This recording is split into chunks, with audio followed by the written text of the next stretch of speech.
Shalom, pada kesempatan saat ini saya akan menjelaskan PUEBI. Namun sebelumnya perkenalkan, nama saya Agustina Neri dengan nomor induk mahasiswa 2020218593 dari kelas Teologi A. PUEBI merupakan singkatan dari Pedoman Umum Ejaan Bahasa Indonesia. Ejaan merupakan tata bahasa dalam bahasa Indonesia yang mengatur penggunaan bahasa Indonesia dalam tulisan. Fungsi utama dari ejaan yaitu digunakan untuk membuat tulisan yang baik dan benar. Perlu kita ketahui bahwa cakupan PUEBI terdiri atas 5 bagian. Yang pertama, penulisan huruf. Yang kedua, penulisan kata. Yang ketiga, penulisan unsur terapan. Yang keempat, penulisan angka dan bilangan. Dan yang kelima, pemakaian tanda baca. Namun saat ini saya hanya akan berfokus pada pemakaian tanda baca. Namun saya akan hanya menjelaskan 3 tanda baca saja. Yang pertama, tanda titik. Fungsi dari tanda titik yaitu yang pertama, sebagai penanda akhir kalimat. Contohnya, ayah baru saja berangkat ke Yogyakarta. Titik. Yang kedua, Esther sudah menyelesaikan artikel tentang ketimpangan sosial kemarin. Titik. Kemudian fungsi kedua dipakai dalam penulisan bagan, ikhtisar, atau daftar. Contohnya, Provinsi Jawa Barat terdiri dari nomor 1 titik Kota Bekasi, nomor 2 titik Kabupaten Bekasi.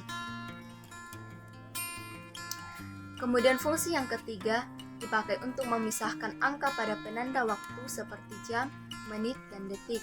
Contoh, 01.03.47 atau 1 jam 3 menit 47 detik. Contoh kedua, 07.000.38 atau 7 jam 38 detik. Fungsi keempat yaitu dipakai untuk memperjelas jumlah. Contoh, kasus COVID-19 di Indonesia tembus 1 juta kasus. Nah, 1 juta ini di dalamnya berfungsi titik, seperti 1.000.000. Kemudian fungsi kelima dipakai dalam penulisan referensi. Contohnya, Agung Muhammad 2007 media belajar yang asik Solo Ragam Cendekia. Kemudian tanda baca yang kedua yaitu tanda tanya. Tanda tanya berfungsi sebagai yang pertama dipakai di akhir kalimat tanya. Contohnya, kapan Indah pergi ke Bandung? Tanda tanya. Kemudian yang kedua, apakah Devi sudah tahu kabar itu? Tanda tanya. Fungsi kedua yaitu digunakan dalam tanda kurung untuk menyatakan sebagian dari sebuah kalimat yang masih kurang dapat dibuktikan kebenarannya. Sebagai contoh, total dana yang dikorupsi sekitar 5.500.000.000 rupiah. Tanda tanya. Nah, di sini tanda tanya karena belum pasti total dana yang dikorupsi itu dari mana.